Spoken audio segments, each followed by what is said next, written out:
The Villisca hatchet murders happened between the night of June 9, 1912, and the early morning of June 10, 1912, in the town of Villisca, Iowa, U.S. The 6 individuals from the Moore family and 2 visitors were tracked down clubbed in the Moore home. Every one of the 8 casualties, including 6 kids, had extreme head wounds from a hatchet. An extensive examination yielded a few suspects, one of whom was attempted 2 times. The main preliminary finished in a hung jury and the second finished in an exoneration. The wrongdoing stays inexplicable. Subtleties. An article in the Day Book, Chicago, June 14, 1912, portraying 5 of the people in question and the house. The Moore family comprised of guardians Josiah B., matured 43, 1, Sarah, née Montgomery, 39, and their 4 youngsters, Herman Montgomery, 11, Mary Catherine, 10, Arthur Boyd, 7, and Paul Vernon, 5. A prosperous family, the Moores were notable and popular in their community. 2. On June 9, 1912, Mary Catherine Moore welcomed Ina May, 8, and Lena Gertrude Stillinger, 12, to go through the night at the Moore home. That night, the meeting young ladies and the Moore family went to the Presbyterian church where they partook in the Kids' Day program, which Sarah had composed. After the program finished at 9:30 p.m., the Moores and the Stillinger sisters strolled to the Moores' home, showing up somewhere in the range of 9:45 and 10 p.m. Disclosure of the wrongdoing. At 7 a.m. the following day, June 10, Mary Peckham, the Moores' neighbor, became worried after she saw that the family had not emerged to do their morning errands. Peckham thumped on the Moores' entryway. At the point when no one replied, she attempted to open the entryway and found that it was locked. Peckham let the Moores' chickens out and called Ross Moore, Josiah's sibling. Like Peckham, Moore got no reaction when he thumped on the entryway and yelled. Ross opened the front entryway with his duplicate of the house key. While Peckham remained on the patio, Ross went into the parlor and opened the visitor room entryway, where he found Ina and Lena Stillinger's bodies on the bed. Moore quickly advised Peckham to refer to Henry as Hank Horton, Villisca's essential harmony official, who showed up presently. Horton's hunt of the house uncovered that the whole Moore family and the 2 Stillinger young ladies had been beat to death. The deadly weapon, a hatchet having a place with Josiah, was found in the visitor room where the Stillinger sisters were found. Specialists presumed that the killings had occurred among 12 p.m. and 5 a.m. 2 spent cigarettes in the storage room recommended that the executioner or executioners calmly paused. As per the authority visit, there were no cigarettes found in the loft until the Moore family and the Stillinger visitors were snoozing. The killers started in the main room, where Josiah and Sarah Moore were resting. Josiah got a larger number of blows from the hatchet than some other casualty. His face had been sliced so much that his eyes were absent. The roof in his room likewise had a gouge mark from when the killer lifted the hatchet to kill him. The executioner or executioners utilized the edge of the hatchet on Sarah, while utilizing the dull end on the other casualties. Herman, Mary Catherine, Arthur, and Paul were next pummeled in the head in similar way as their folks. A while later, the killer got back to the main room to incur more blows for the senior Moores, thumping over a chute that had loaded up with blood, prior to moving down the stairs to the visitor room and killing Ina and Lena. Apparently a while later, a 4-pound piece of bacon was removed from the fridge and laid close to the hatchet. Specialists additionally tracked down immaculate food and ridiculous water during the hunt. After the pursuit, individuals were allowed in to check whether they might have perpetrated the wrongdoing, totally defiling the weapon. Examiners trusted that each of the casualties, with the exception of Lena Stillinger, had been snoozing when killed. They felt that she was conscious and attempted to retaliate, as she was tracked down lying transversely on the bed, and with a guarded injury on her arm. Lena's robe was pushed dependent upon her midriff and she was wearing no underpants, prompting policing that the killers physically attacked her or endeavored to do as such. This was subsequently disproved. Examination. After some time, numerous potential suspects arose, including Reverend George Kelly, Plain F. Jones, William Mansfield, Cherishing Mitchell, Paul Mueller, and Henry Lee Moore. No connection. Kelly was attempted 2 times for the homicide. The principal preliminary finished in a hung jury, while the second finished in an exoneration. Different suspects in the examination were additionally excused. Andrew Sawyer. Each transient and in any case unaccounted for stranger was a suspect in the killings. Andrew Sawyer was one of those individuals. He was cross-examined, however not charged. He likewise was fixated on the killings and rested completely dressed as though he was prepared to make a perfect escape, and he likewise laid down with a hatchet by his bed. Reverend George Kelly. Kelly was an English-conceived voyaging priest around the evening of the homicides. Kelly was depicted as exceptional, purportedly having experienced a psychological episode as a juvenile.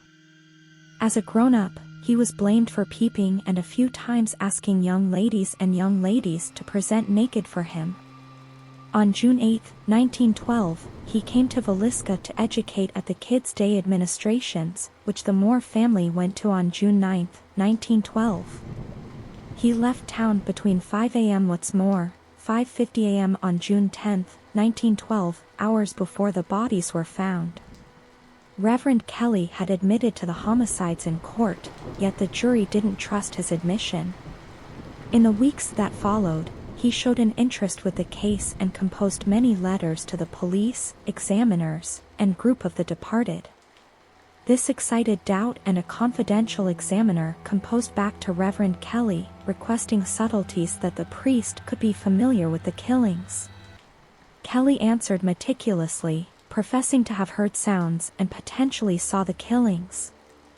His realized psychological instability made specialists question whether he knew the subtleties as a result of having carried out the killings or was envisioning his record.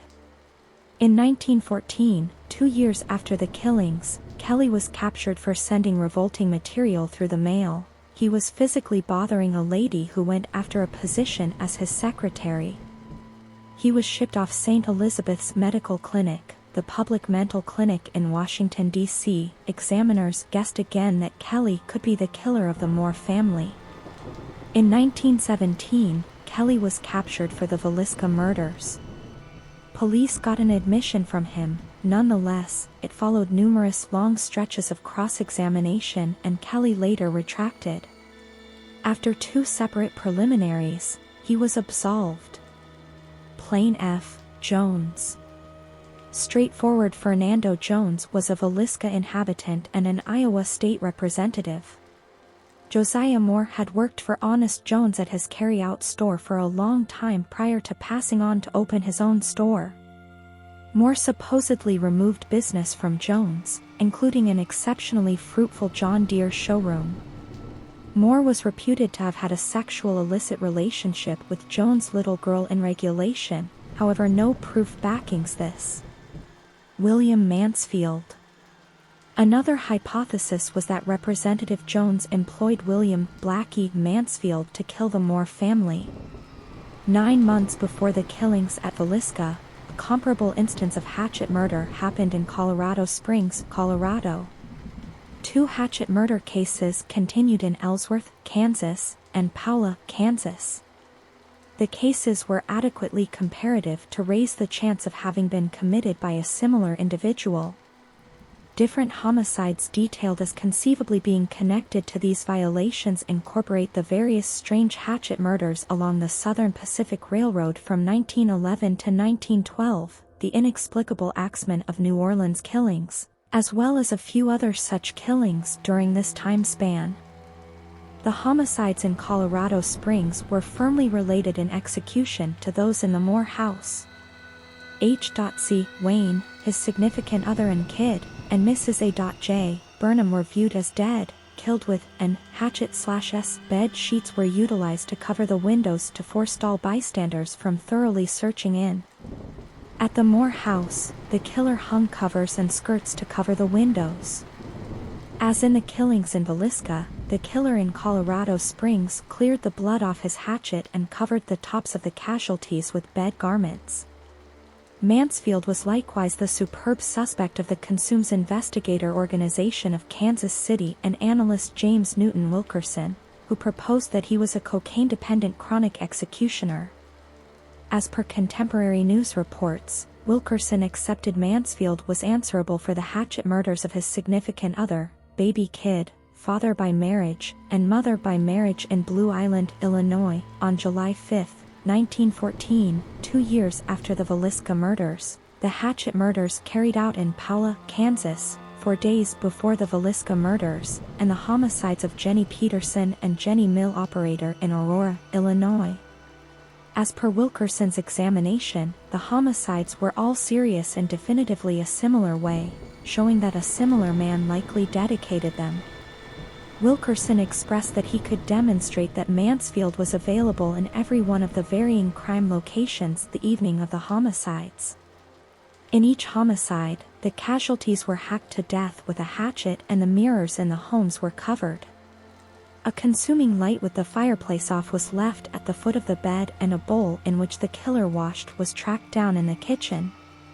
For each situation, the killer abstained from leaving fingerprints by wearing gloves, which Wilkerson accepted areas of strength for was that the man was Mansfield, who realized his fingerprints were on document at the government military jail at Leavenworth. Wilkerson figured out how to persuade a stupendous jury to open an examination in 1916, and Mansfield was captured and brought to Montgomery region from Kansas City. Finance records, nonetheless, gave a justification that set Mansfield in Illinois at the hour of the Villisca murders. He was delivered for an absence of proof, and later won a claim he brought against Wilkerson, and was granted $2,225. Wilkerson accepted that tension from Jones came about in Mansfield's delivery as well as in the ensuing capture and preliminary of Reverend Kelly.